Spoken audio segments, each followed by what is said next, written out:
નમસ્કાર. ધોરણ 9 વિષય વિજ્ઞાન પ્રકરણ નંબર 5. કારણ કે આપણે વિજ્ઞાનના જે 3 ભાગ છે, વિજ્ઞાનના 3 ભાગ પૈકી પહેલો ભાગ એટલે રસાયણશાસ્ત્ર, બીજો ભાગ એટલે જીવ વિજ્ઞાન અને ત્રીજો એટલે કે ભૌતિક શાસ્ત્ર. એમાં આપણે જીવ વિજ્ઞાન, આપણે રસાયણ વિજ્ઞાન છે એનો એક ચેપ્ટરનો અભ્યાસ કરી લીધો, જે બેઝિક કેમેસ્ટ્રી છે, બેઝિક રસાયણશાસ્ત્ર છે, એના વિશે આપણે માહિતી લઈ લીધી. હવે આપણે બાયોલોજી એટલે કે જીવ વિજ્ઞાનનો બેઝિક ચેપ્ટર, એટલે આપણું નામ જ એવું છે, જો સજીવનો પાયાનો એકમ. સજીવ, આપણે સજીવ તરીકે જન્મ લઈ ચૂક્યા છીએ, અને એનો જે પાયાનો, એટલે કોઈ પણ ઇમારત બંધાય, તમે 8મા ધોરણમાં ભણ્યા કે 8મા ધોરણમાં તમારી ટેક્સ્ટબુકના ડાબી બાજુના પેજમાં એક આ બાજુ આકૃતિ હતી, નીચેથી માટીના કણો, રેતીનો ઢગલો હતો, પછી ઈંટ હતી, પછી એની દિવાલ બનાવી હતી, દિવાલમાંથી ઓરડો બન્યો, ઓરડામાંથી શું બન્યું હતું? આખું ઘર, મકાન બન્યું હતું. એવી જ રીતે આપણે તે જોયું કે ભાઈ આખું મકાન છે, એનો પાયાનો એકમ કોણ?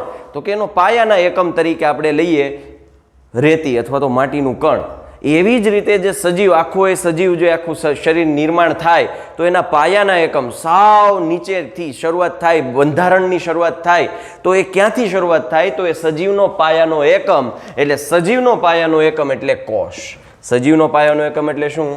કોષ. તો એ કોષ વિશે આપણે પહેલા જોઈએ કે કોષ શબ્દ ક્યાંથી આવ્યો, કોષના શબ્દનું જે નિર્માણ છે એ ક્યાંથી થયું.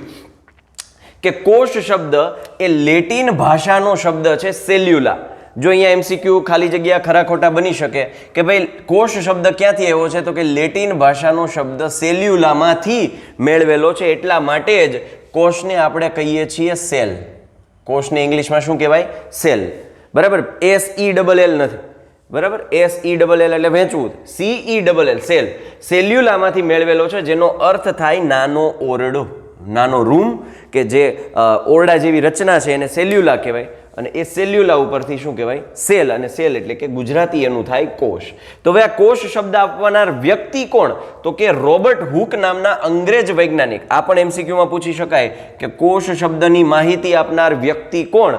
Robert hook. રોબર્ટ હુક નામના અંગ્રેજ વૈજ્ઞાનિકે પ્રાથમિક સૂક્ષ્મદર્શક યંત્રમાં, હવે એણે ઓબ્ઝર્વેશન કર્યું, એમ કાંઈ કોષ આમો નહોતો મળ્યો એને રસ્તામાં.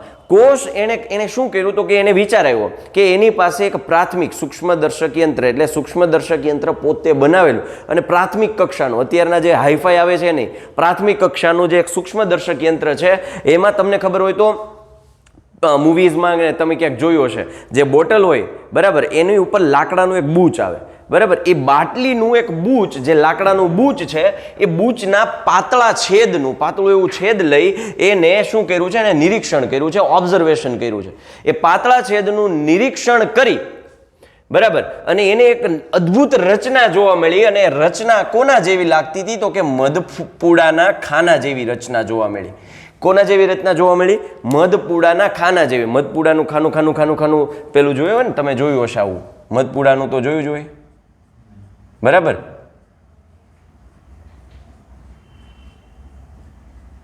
આવી રીતે એને ખાના ખાના ખાના જેવી રચના જોવા મળી. અને એ જે ખાના જેવી રચના છે, આ જે આપણને એમ લાગે કે આ તો સાહેબ આ તો લલ્લુ પપ્પુ, આવું હું, એ તો નવરા બેઠા આપણે આમ જોતા હોય તો કંઈક જોવા મળે, અને આપણે હોય તો આપણે શું કરી દઈએ? એને ઇગ્નોર કરી દઈએ, આવું કંઈક હશે. પણ આ નાની એવી ઘટના, આ નાની એવી ઘટના એ આપણી બાયોલોજી, જીવ વિજ્ઞાનની દુનિયામાં કાંઈક બહુ મોટું કામ કરી ગયું. અને ત્યાંથી આપણને ખબર પડી કે આપણું જે સજીવ, આપણું શરીર, આપણી આસપાસમાં જે કંઈ પણ સજીવો જોઈએ છીએ, એની રચના ક્યાંથી થઈ, એ આ નાની એવી ઘટના ઉપરથી નક્કી થયું. કે આ ખૂબ જ નાની ઘટનાનું સ્થાન જીવ વિજ્ઞાનના ઇતિહાસમાં ખૂબ અગત્યનું હતું. રોબર્ટ હુકે જોયું કે સજીવોમાં અલગ અલગ એકમો, એકમો એટલે કે ભાગો, અલગ અલગ ભાગ છે. આ એકમો માટે જીવ વિજ્ઞાનમાં કોષ શબ્દનો ઉપયોગ થયો, બરાબર?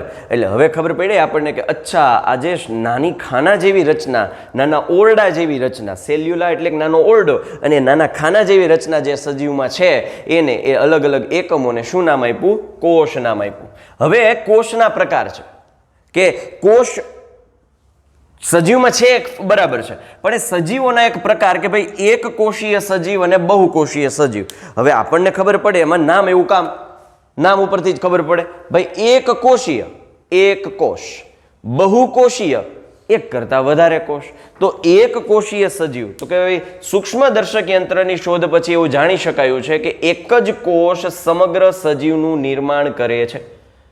બરાબર. જો અહીંયા બહુ વ્યવસ્થિત રીતે સમજવાનું છે. આ એક જ કોષ આખા સજીવનું નિર્માણ કઈ રીતે કરી શકે, તો હું તમને સમજાવું. કે મેં તમને કીધું કે આ માનો કે એક કોષ છે. આપણે સજીવની શરૂઆત જન્મ લે, આખું રચના થાય એ ક્યાંથી શરૂઆત થાય? એક કોષમાંથી. એક કોષનું વિભાજન થઈ પછી એના 2 કોષ થાય. 2 કોષનું વિભાજન થઈ પછી એના 4 થાય. 4ના પાછા કેટલા થશે? 8. 8માંથી પાછા એના ડબલ થાય 16. 16નું પાછું વિભાજન થાય 32, 64, 128, 256, 512, 1024, 2048 એવી રીતે વધતું જાય અને ધીરે કોષો ભેગા થાય અને પછી પેશી બને. પેશી ભેગી થાય એટલે અંગ બનશે ને અંગ ભેગું થાય પછી તંત્ર બને ને તંત્રો ભેગા થાય પછી સજીવ શરીરની રચના થાય. ધીરે ધીરે સ્ટેપ બાય સ્ટેપ સજીવના કોષોનું જોડાણ થઈ અને રચના થાય, બંધારણ બનતું જાય અને ત્યારબાદ આખું સજીવના શરીરનું નિર્માણ થાય. એટલે શરીરની રચના ક્યાંથી શરૂઆત થાય? એક જ કોષથી.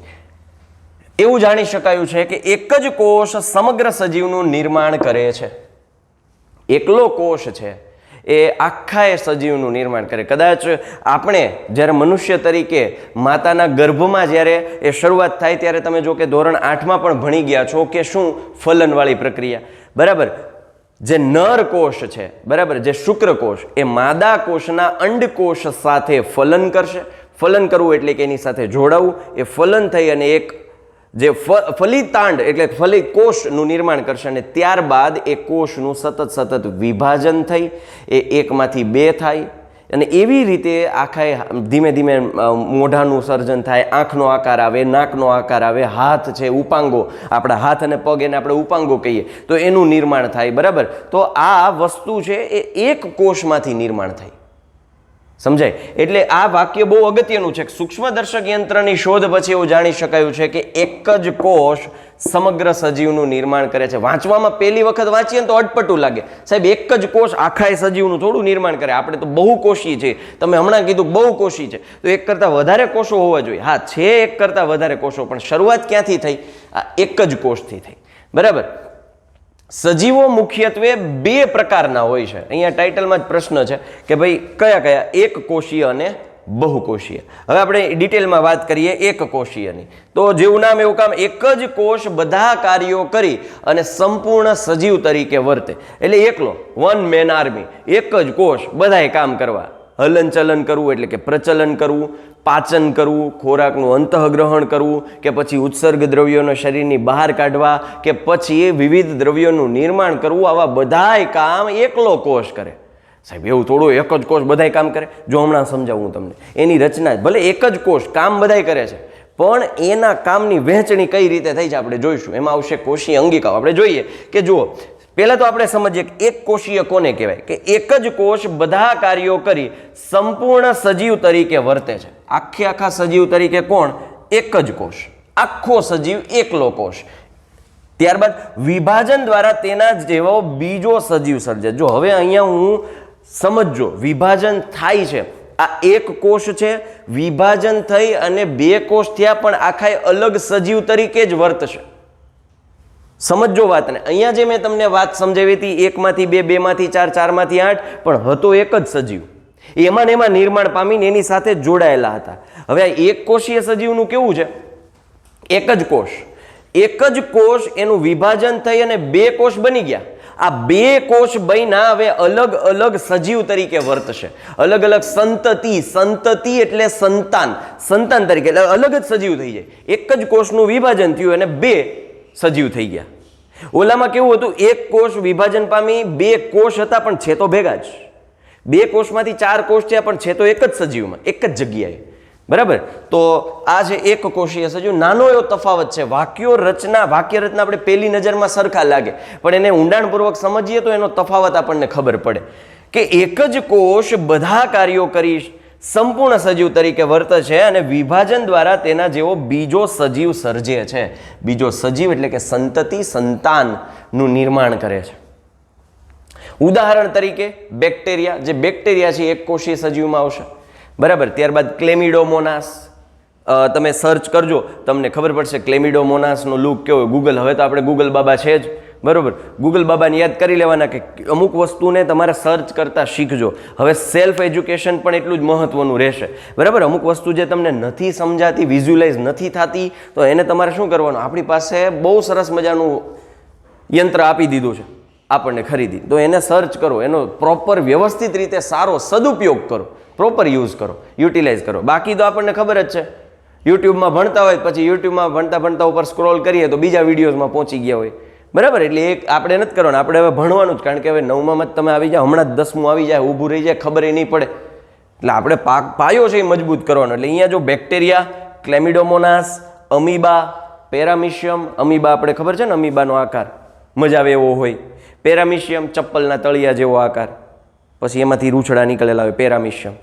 સમજાય? એટલે કે બેક્ટેરિયા, ક્લેમિડોમોનાસ, અમીબા, પેરામિશિયમ. જો આ બોલતા ન ફાવે તો એને કટકા કરી નાખવાનું, ક્લેમિડોમોનાસ. હવે એક કોષીય વિશે આપણે માહિતી લીધી કે ભાઈ એક કોષીય સજીવ છે, આખે આખો કોષ એકલા સજીવ તરીકે વર્તશે અને એ સજીવના દરેક કાર્યો છે એકલો કોષ કરશે, બરાબર. ચાલો હવે આગળ વધીએ. તો બહુકોષીય સજીવ, તો આખું એ શરીર છે એ એક કોષથી ન બનતા એક કરતાં વધારે અસંખ્ય કોષોથી બને અને એ કોષોથી આખા શરીરની રચના થાય, તો એવા સજીવને કહેવાય બહુકોષીય સજીવ, બરાબર. હવે આપણે માનો કે આપણી જ રચના લઈએ, જ્યારે બહુકોષીય સજીવ આવશે ત્યારે હું જનરલી આપણી રચના જ જોવાનું કહીશ, એટલે આપણને પ્રોપર વ્યવસ્થિત સમજાય, બરાબર. આપણી જ રચના જોઈએ તો આપણા શરીરમાં કેટલા બધા અંગો છે, જે બાહ્ય અંગો છે એમ આંતરિક અંગો પણ છે. આપણને અંગોની વાત કરીએ તો અત્યાર સુધી આપણે એમ જ ભણ્યા હોય કે મનુષ્ય શરીરના અંગો કયા, તો કે આંખ, કાન, નાક, જીભ, દાંત, હાથ, પગ, બરાબર. તો આ આપણે બાહ્ય અંગો થયા, પણ હજી એ સજીવની અંદર આંતરિક રચના જુઓ ત્યારે ખબર પડે, બરાબર. આપણી આંતરિક રચનામાં ફેફસા, નાનું આંતરડું, મોટું આંતરડું, જઠર, બરાબર, મૂત્રપિંડ, મૂત્રાશય, આવા તો કેટલાય અંગો છે આપણા શરીરની અંદર છે, સમજાય? તો એ દરેક અંગોનું નિર્માણ શું એક જ કોષમાંથી બનવું શક્ય છે? બરાબર. તો એવા કેટલા બધા કોષો ભેગા થાય ત્યારે જઈ અને આપણા અંગોનું નિર્માણ થાય. હું જ્યારે આપણો શબ્દ બોલો, આપણા અંગોનું નિર્માણ થવું, એનો મતલબ કે બહુકોષીય સજીવ, બરાબર. કે એક જ સજીવના શરીરમાં ઘણા કોષો ભેગા મળી જુદા જુદા કાર્યો કરવા માટે, ઘણા બધા કોષો ભેગા મળી અલગ અલગ કાર્યો કરવા માટે વિવિધ પેશી, અંગ કે તંત્ર રચે છે. હું તમને એક સિમ્પલ ઉદાહરણ આપું. આપણી શાળા છે, એક આખી મોટી રચના છે. હવે એ મોટી બધી રચનામાં અલગ અલગ કાર્યો કરવા માટે અલગ અલગ વ્યક્તિઓને કામ સોંપેલું હોય. જેમ કે ફીઝ ડિપાર્ટમેન્ટ હોય કે તમારા કોઈ ટેકનિકલ પ્રશ્ન હોય તો આપણે ક્લાર્ક ઓફિસ છે, બરાબર. તો એ બધા કાર્યો ત્યાં થાય. પછી માનો કે જે નિર્ણયો લેવાના છે શાળાના કે ભાઈ આ રીતે આપણે આગળ કામ કરીશું, આ કરશું, તો એના માટે આપણી પાસે ટ્રસ્ટી ઓફિસ છે. ત્યારબાદ આપણી પાસે શાળામાં વિદ્યાર્થીઓને કઈ રીતે હેન્ડલ કરવા એના માટે આપણી પાસે પ્રિન્સિપાલ ઓફિસ છે. વિદ્યાર્થીઓને વર્ગખંડમાં કઈ રીતે આપણે અભ્યાસ કરાવવો એના માટે અમે શિક્ષકો છીએ, બરાબર. એવી જ રીતે પોતાના માતા પિતાનું નામ રોશન કેમ કરવું એના માટે તમે ખુદ છો. એવી રીતે એટલે સમજાય, અલગ અલગ કામ કરવા માટે અલગ અલગ વ્યક્તિઓ કાર્ય કરે છે અને ત્યારે જઈને આખી સિસ્ટમ ચાલે, તંત્ર ચાલે. સિસ્ટમનું ગુજરાતી તંત્ર. એવી જ રીતે આપણા શરીરમાં અલગ અલગ તંત્રો છે. એ અલગ અલગ તંત્રો સમજવા માટે કે ત્યારે જઈને આખું શરીર છે રચના થાય, બરાબર. તો એવી જ રીતે આપણે જોઈએ. હવે જુઓ, સમજો કે જુદા જુદા કાર્યો કરવા માટે વિવિધ પેશી, અંગ કે તંત્ર રચે છે. આઈડિયા ક્લિયર થયો? હવે તમને સમજાણું હું શું કહેવા માંગુ છું કે અલગ અલગ કામ કરવા માટે અલગ અલગ પેશી હોય, પેશીઓ જોડાય અને અલગ અલગ અંગો હોય અને એ અલગ અલગ અંગો જોડાય અને ત્યારબાદ તંત્ર બને અને તંત્ર અલગ અલગ તંત્રો આપણા મનુષ્ય શરીરમાં જોઈએ તો 11 પ્રકારના અલગ અલગ તંત્રો હોય.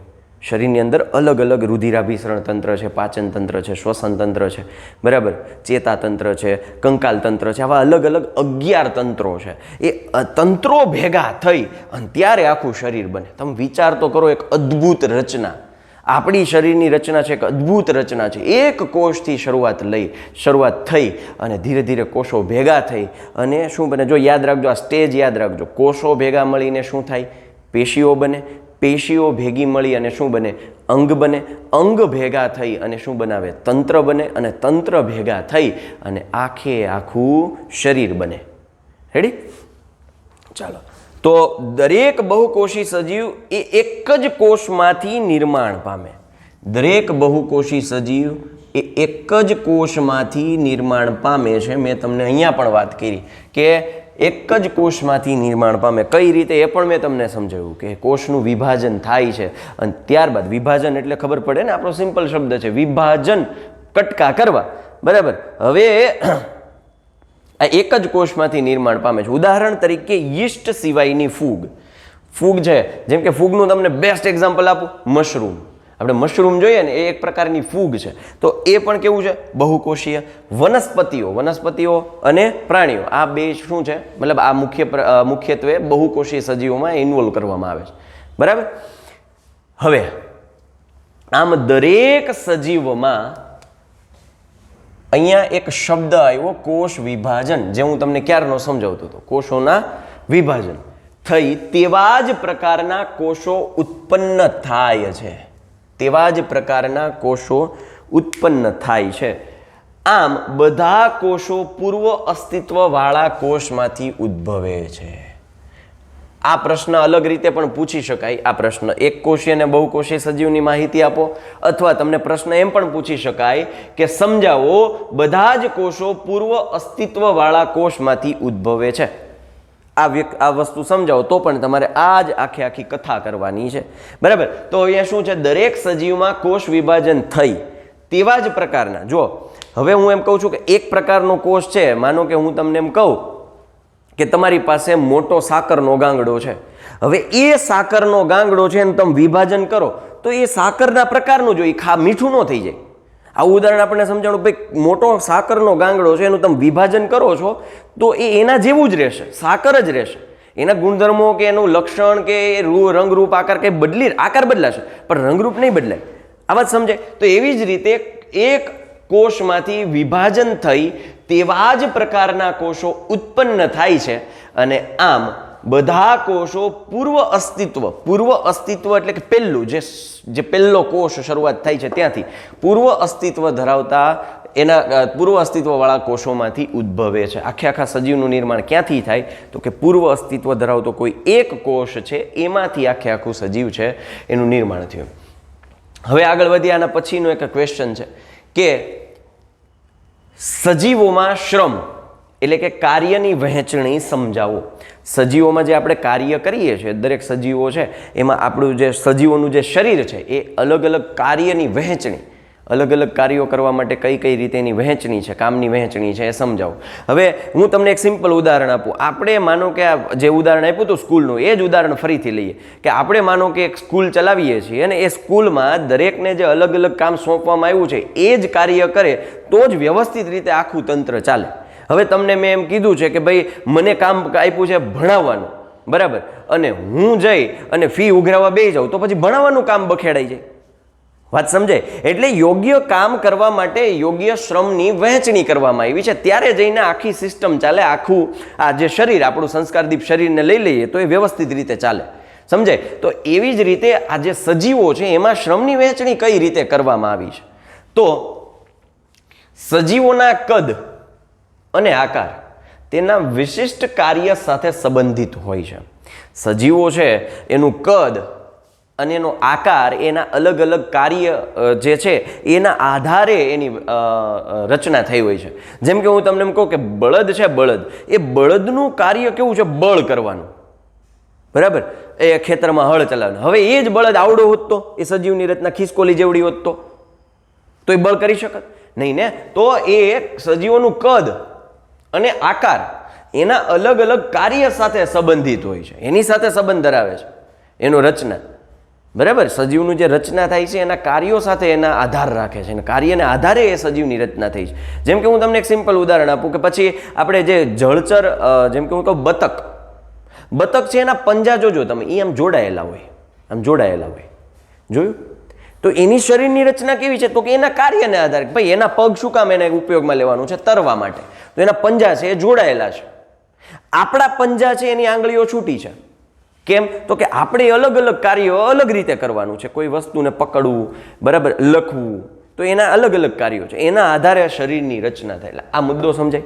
ચાલો હવે આગળ વધીએ કે વિવિધ કાર્યો કરવા માટે સજીવો નિશ્ચિત કદ અને નિશ્ચિત આકાર ધારણ કરે છે. અલગ અલગ કાર્યો કરવા માટે સજીવો છે એ પોતાનું નિશ્ચિત કદ અને નિશ્ચિત આકાર છે એ ધારણ કરે છે. બરાબર, હવે આગળ વધીએ તો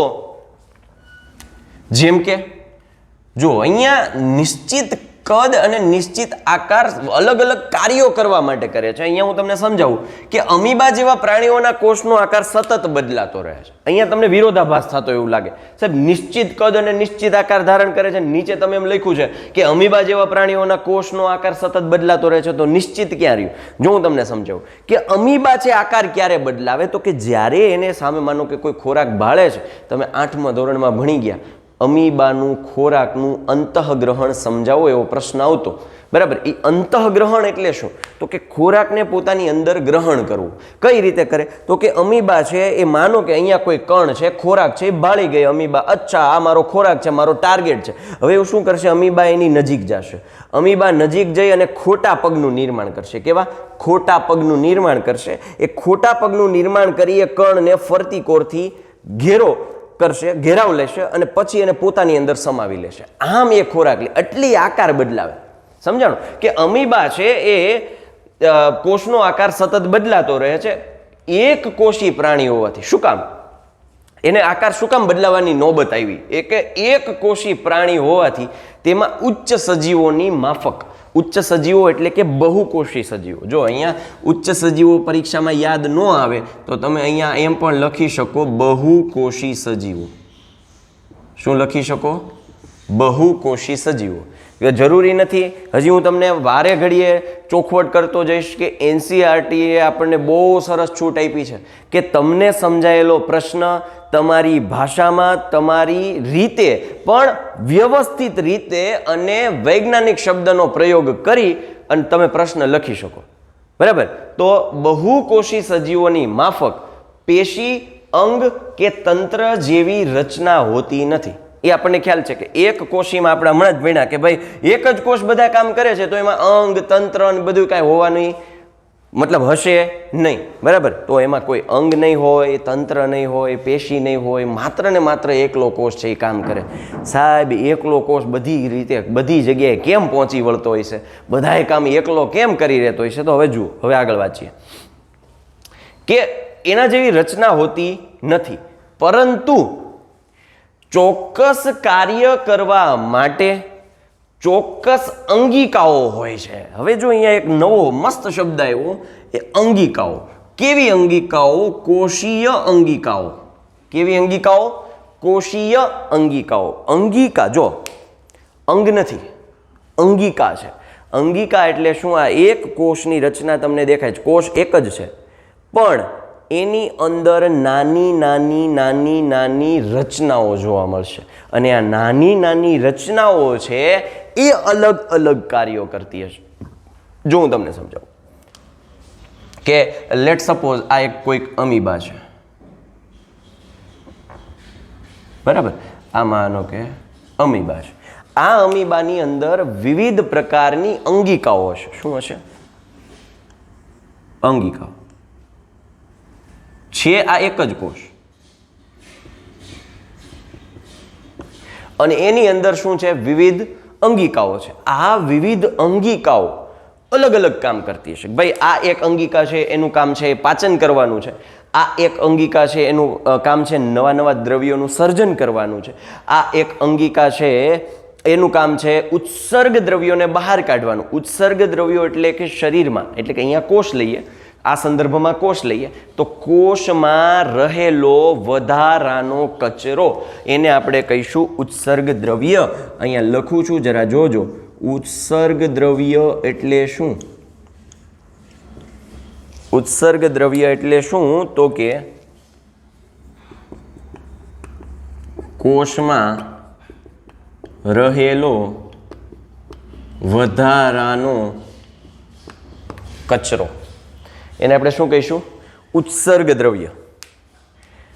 તો એમાં શું હોય? કોષીય અંગિકાઓ હોય. એટલે હવે સમજો, એકલો કોષ કામ કરે છે, નો ડાઉટ, સાચી વાત છે, એક જ કોષ બધા કામ કરે છે, પણ એ એક કોષની અંદર રહેલી નાની નાની અંગિકાઓ છે એ વિવિધ કાર્યો કરે છે. કોષ તો એકલો જ છે, કોષ તો એકલો જ છે, બરાબર. ચાલો, જેમ કે કોષમાં ચોક્કસ દ્રવ્યોનું નિર્માણ કરવું, અન્નકણોનું પાચન કરવું, કોષમાંથી ઉત્સર્ગ દ્રવ્યોને બહાર કાઢવા, દૂર કરવા વગેરે ચોક્કસ કાર્ય છે એ ચોક્કસ અંગિકા વડે થાય છે.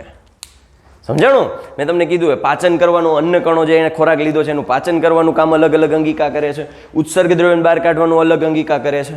દ્રવ્યોનું નિર્માણ કરવું હોય, અંદર જરૂર પડે ને રસાયણોની, તો એનું નિર્માણ કરવા માટે અલગ અંગિકા છે. ચાલો, હવે બહુકોષીની વાત કરીએ તો બહુકોષી સજીવોમાં કાર્ય કરવા માટે શ્રમ વિભાજન થયેલું હોય છે. એક કોષીમાં કાર્ય કરવા માટે અંગિકાઓમાં શ્રમ વિભાજન થયું હોય, બહુકોષીમાં કાર્યો કરવા માટે અંગોમાં શ્રમ વિભાજન થયું. અંગો, અંગો અને અંગિકા બહુ અલગ વસ્તુ છે. અંગો એ કોષો ભેગા મળીને અંગો બનાવે, પેશી અને અંગો, પણ અંગિકા એટલે કોષની અંદર રહેલા ભાગને અંગિકા કહેવાય. ડન? ચાલો, દાખલા તરીકે મનુષ્ય શરીરના જુદા જુદા ભાગો જુદા જુદા કાર્યો કરે છે. હાથ છે એ કોઈ વસ્તુને પકડવી, બરાબર, લખવું, એવા કાર્યો કરે છે. પગ છે ચાલવા માટેનું કામ કરે છે. નાક સૂંઘવા માટેનું કામ કરે છે. આંખ જોવા માટેનું કામ કરે છે. કાન સાંભળવા માટેનું કામ કરે છે. સ્વરપેટી આપણી બોલવા માટેનું કાર્ય કરે છે. જીભ છે સ્વાદ ચાખવા માટેનું કાર્ય કરે છે. મગજ વિચારવાનું કાર્ય કરે છે. અરે દરેક અંગોના કેવા કેવા અલગ અલગ કામ છે, બરાબર. જેમ કે હૃદય છે તો કે હૃદય રુધિર પરિવહનનું કાર્ય કરે છે. રુધિર, બરાબર, લોહીનું પરિવહન. પરિવહન એટલે કે અલગ અલગ જગ્યાએ ટ્રાન્સપોર્ટ કરવું, ટ્રાન્સપોર્ટેશન. પરિવહન એટલે ટ્રાન્સપોર્ટેશન, અલગ અલગ જગ્યાએથી લઈ જવું ને લાવવું. અલગ અલગ જગ્યાએ લઈ જવું ને અલગ અલગ જગ્યાએથી રુધિર લાવવું, બરાબર. આપણે આગળ જોઈશું કાર્બન ડાયોક્સાઇડ રુધિર લાવે, કાર્બન ડાયોક્સાઇડ વાળું રુધિર હૃદય સુધી ખેંચે અને હૃદય મોકલે કોને? ઓક્સિજન વાળા રુધિરની. દરેક વસ્તુ આપણે આગળ શીખીશું, બરાબર. જઠર છે એ ખોરાકના પાચનનું કામ કરે છે. જઠર છે શું કરે છે? ખોરાકના પાચનનું કાર્ય કરે છે. રુધિર પરિવહનનું કાર્ય કોણ કરે છે? હૃદય. આવા સજીવોમાં કોષોના આકાર પણ નિશ્ચિત હોય છે. જે બહુકોષી સજીવો છે એના કોષનો આકાર ફિક્સ હોય, નિશ્ચિત હોય. આપણે, તમને ખબર હોય તો ડુંગળીનો કોષ દોરતા, બરાબર, તો ડુંગળીનો કોષ તમે આમ કરી અને તમે આવી રચના કરતા. યાદ આવ્યું? યાદ આવ્યું? હા. ગાલનો કોષ બનાવતા તો તમે આવું આવું કરતા, ખબર છે? આવું આવું આમ કરી અહીંયા અહીંયા અહીંયા ને આમ આમ દોરતા. યાદ આવ્યું? હા હા સાહેબ. તો એનો આકાર ફિક્સ હોય, નિશ્ચિત હોય, બરાબર. જેમ કે ચેતાકોષ, રક્તકોષ અને વિવિધ પ્રકારના સ્નાયુ કોષ. ચેતાકોષનું કામ શું? અલગ અલગ પ્રકારના કોષોનું હું તમને નામ આપી દઉં. આપણા મનુષ્યમાં શુક્રકોષ હોય, શુક્રકોષ તો કે નર જાતિમાં જોવા મળતો પ્રજનન કોષ છે. અંડકોષ તો કે માદા જાતિમાં જોવા મળતો પ્રજનન કોષ. ચેતાકોષ, ચેતાકોષ એટલે માનો કે અહીંયા કોઈ મચ્છર કર્યું ને તમે આમ આંખ બંધ છે તો તમે હાથ અહીંયા જ જવા દો. કેમ? તો કે એ સંદેશો કોણ લઈ આવ્યું? તો કે એ સંદેશો મગજ લઈ આવ્યું. મગજ સુધી, ચેતાકોષ લઈ આવ્યું, મગજ સુધી પહોંચાડ્યો. અહીંયા મચ્છર કર્યું, અહીંયાથી સંદેશો આવ્યો અહીંયા મગજમાં. મગજે સંકેત આપ્યો કે જા ભાઈ તારા ભાઈની રક્ષા કર, એટલે બીજા હાથની રક્ષા કરે, એટલે અહીંયા આમ આવે. તો એ ચેતાકોષ સંદેશા પરિવહનનું કાર્ય કરે છે, બરાબર. ત્યારબાદ ચરબી કોષ, મેદકોષ. ચરબી કોષ એટલે શરીરનું તાપમાન જાળવી રાખવાનું કાર્ય કરે છે, જે ચામડીના નીચેના સ્તરમાં હોય, બરાબર. આ તો સમજાય ને? ક્લિયર થાય? ત્યારબાદ રુધિર કોષ. રુધિર કોષ એ પણ આપણને ખબર છે કે રુધિર કોષમાં શું હોય? તો કે રક્તકણો હોય, શ્વેતકણો હોય, ત્રાક કલિકાઓ હોય. રક્તકણો એટલે શું? તો કે એમાં ઓક્સિજનને બધું વહન કરે, લાલ કલરનો રંગ આપે, બરાબર. ત્રાક કણો શું છે? તો કે રુધિર જામવામાં મદદ કરે. શ્વેત કણો તો કે વિવિધ રોગો સામે લડવાનું કાર્ય કરે, white blood cell, red blood cell, બરાબર. તો કે રક્તકોષ અને વિવિધ પ્રકારના સ્નાયુકોષ. સ્નાયુકોષ એટલે આપણે જે હલનચલન કરી શકીએ છીએ તે, બરાબર. આમ એક કોષી સજીવોમાં અંગિકા સ્તરે, જ્યારે બહુકોષી સજીવોમાં પેશી અંગ કે તંત્ર સ્તરે શ્રમ વિભાજન થયેલું હોય છે. એક કોષી સજીવ છે એમાં કયા સ્વરૂપે? અંગિકા સ્વરૂપે શ્રમ વિભાજન થયું હોય, અને બહુકોષી સજીવમાં પેશી અંગ કે તંત્ર સ્વરૂપે શ્રમ વિભાજન થયેલું હોય છે. આઈડિયા ક્લિયર થાય? તો આ વાત થઈ આપણા સજીવોમાં શ્રમની વિભાજનની વહેંચણીની વાત, કે કઈ રીતે આપણે શ્રમ વિભાજન થાય છે, બરાબર. તો અહીંયા આની પહેલાં તમારી આ ટેક્સ્ટબુકમાં અલગ અલગ પ્રકારના ટેક્સ્ટબુકમાં ડાબી બાજુના પેજમાં ક્યાંક નીચે જમણી બાજુએ અલગ અલગ કોષોના આકાર દોરેલા છે, બરાબર. ચેતાકોષ દોરેલો છે. તો મેં તમને કીધું એનું કામ શું? સંદેશા લઈ જવાનું મગજ સુધી, મગજથી સંદેશા અંગો સુધી લઈ જવાનું, બરાબર. ત્યારબાદ એમાં શુક્રકોષ છે. તો મેં તમને કીધું નર પ્રજનન કોષ છે, અંડકોષ છે તો કે માદા પ્રજનન કોષ છે, મેદકોષ એટલે મેદ એટલે ચરબી, ચરબીનો કોષ, સ્નાયુકોષ એટલે આપણને જે સ્નાયુઓ દેખાય છે સ્નાયુનો કોષ, બરાબર. એ સ્નાયુ કોષ હશે તઈ સ્નાયુ બનશે ને. એ કોષો, સ્નાયુના કોષો ભેગા થઈ સ્નાયુ પેશી બનાવશે અને ત્યારબાદ આપણું અંગ બનશે, બરાબર. તો આ વિવિધ પ્રકારના કોષો છે તમને આકૃતિમાં જોવા મળે છે. એટલે આકૃતિ એ ખાસ દોરવાની ટેક્સ્ટબુકમાંથી હજી એ કહું છું, બરાબર. તો કે તમારી જમણી બાજુ, ડાબી બાજુના પેજમાં જમણી બાજુ નીચે આપેલી છે એ ખાસ આકૃતિઓ નામ સાથે આપણે દોરશું. ચેતાકોષ, અંડકોષ, શુક્રકોષ, ઓકે. અને આ સિવાય આપણે આમાંથી પ્રશ્ન વિવિધ ખાલી જગ્યા બની શકે, ખરા ખોટા MCQ બની શકે. ત્યારબાદ આ પ્રશ્ન પૂછાય તો આ શ્રમની વહેંચણી છે 4 માર્કમાં પૂછી શકાય અને 3 માર્કમાં પૂછી શકાય. આપણી તૈયારી હોવી જોઈએ, બરાબર. ત્યારબાદ આ છે 2 માર્કમાં પૂછી શકાય અથવા 3 માર્કમાં પણ પૂછી શકાય. ક્લિયર? તો આ પ્રશ્નો છે આપણે વ્યવસ્થિત રીતે તૈયાર કરશું જેથી પરીક્ષા સમયે આપણને મુશ્કેલી ન થાય. આ સાથે આપણો આજનો લેક્ચર છે જે 5મા ચેપ્ટરનો પહેલો ટોપિક છે અહીંયા પૂરો થાય છે. Thank you. જય હિન્દ, જય ભારત.